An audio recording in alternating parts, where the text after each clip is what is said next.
ગુજરાતમાં મત્સ્ય વિભાગ દ્વારા દરિયાઈ જીવસૃષ્ટિ અને માછલીઓના પ્રજનન સમયને ધ્યાનમાં રાખીને 1 જૂનથી 15 ઓગસ્ટ સુધી કુલ 61 દિવસ માટે માછીમારી પર સંપૂર્ણ પ્રતિબંધ જાહેર કરવામાં આવ્યો છે।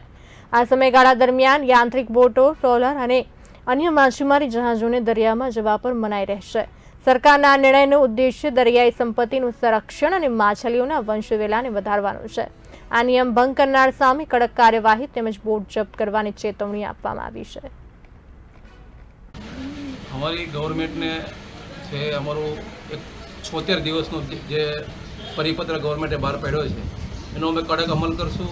બીજા નંબરની અંદર અમારી ગવર્મેન્ટને એટલી વિનંતી છે કે ગુજરાત ગવર્મેન્ટ, મહારાષ્ટ્ર ગવર્મેન્ટ અને કેન્દ્ર શાસિત પ્રદેશ એ ત્રણેયનો જે બેન્ડ પીરિયડ છે એક સરખો રાખે। કારણ કે ગુજરાત એકલું જ આપણે બેન્ડ રાખશું 76 દિવસ, મહારાષ્ટ્રમાં જે 61 દિવસ છે, તો કેન્દ્ર લેવલે ત્રણેય રાજ્યની મિટિંગ થાય અને ત્રણેય જે કેન્દ્ર શાસિત પ્રદેશ, મહારાષ્ટ્ર અને ગુજરાતનો બેન્ડ સિસ્ટમ અમે તો એવું કહીએ છીએ કે 75ને બદલે 100 દિવસ કરો। કારણ કે મચ્છીનો જથ્થો દાડે દિવસે ઘટતો જાય છે અને અમારા ખર્ચા પણ નથી નીકળતા।